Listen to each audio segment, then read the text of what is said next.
Hello mamas! Are you clicking on this video because you're anxious to make your hospital bag and you're afraid you're going to bring your whole house with you and you just don't know how to narrow it down to the bare necessities? Well, I've got the most minimalist hospital bag list for you guys and I'm going to share it with you guys. I have some notes and I also have a blog post down below from 2019 after I had my first son that I'll share with you as like a little checklist, as a visual. You can read it and mark things off as you go.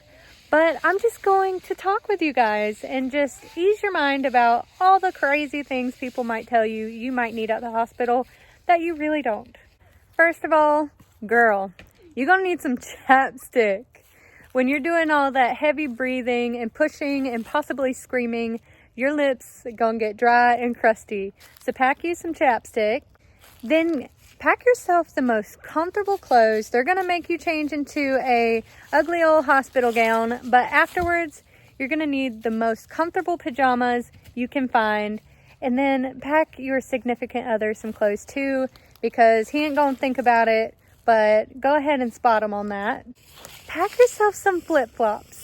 Because I know I didn't want to be putting back on tennis shoes over and over and over. And so the second time, packed flip-flops, and it kept me from having to walk barefooted on a hospital floor and in the bathroom. Because as you all know, people spray down and wipe down and clean the bathrooms and everything, but it's just not home. So flip-flops is the way to go. And girl, don't forget your toothbrush and your toothpaste. Because even though you won't be thinking about it while in labor, your breath probably gonna be rank. So you need some toothbrush, toothpaste, and don't forget your significant other on that one as well. While you're on that one, go ahead and throw in your deodorant and your shampoo. Now go ahead and throw in some nipple cream, a nursing bra if you're gonna choose to wear a bra.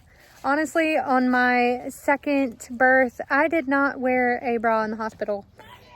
I just didn't want to. Also, whenever I gave birth to our second son 3 years ago, it was about 9 a.m. and we ordered breakfast and never got it.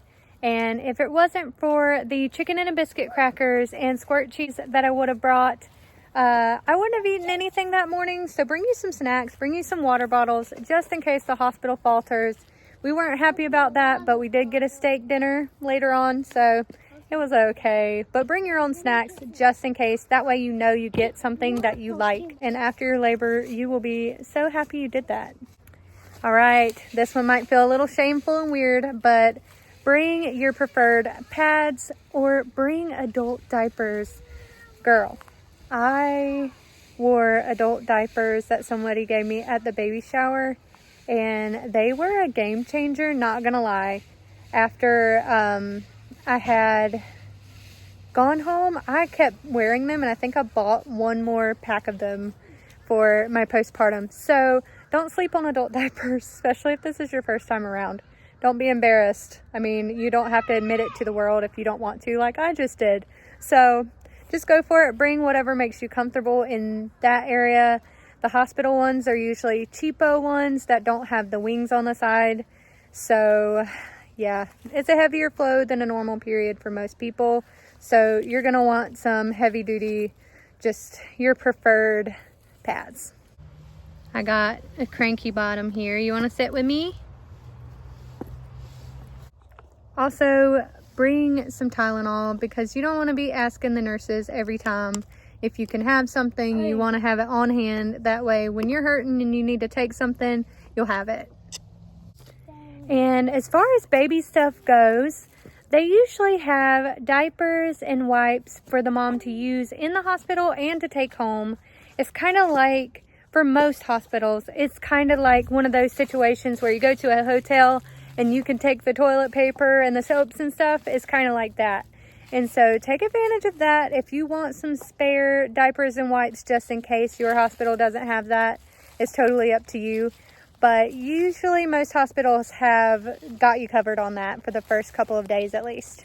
They'll give you a receiving blanket, but bring a cute change of clothes and a little onesie or just whatever you want your baby to wear while in the hospital.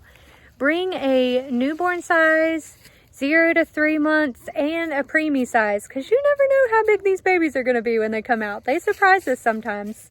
And since they give you the receiving blanket, you can bring an extra fuzzy, cute blanket for your baby, but they'll have that receiving blanket to help you swaddle the baby and everything. But yeah, I always brought a little fluffy blanket for the baby additionally. But that's basically it. And if you have anything you feel like you want to add to the list or take off of the list, that is totally up to you. Like I said, I have a pretty much a checklist type of blog that you can have to look at in the description box down below.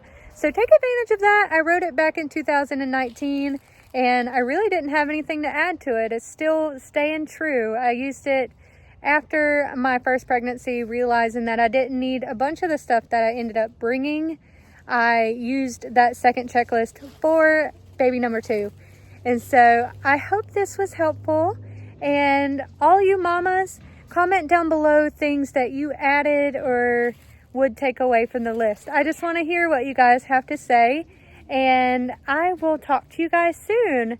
This is a kickstart to the channel, so I'm hopefully going to post daily or pretty often until I get a schedule.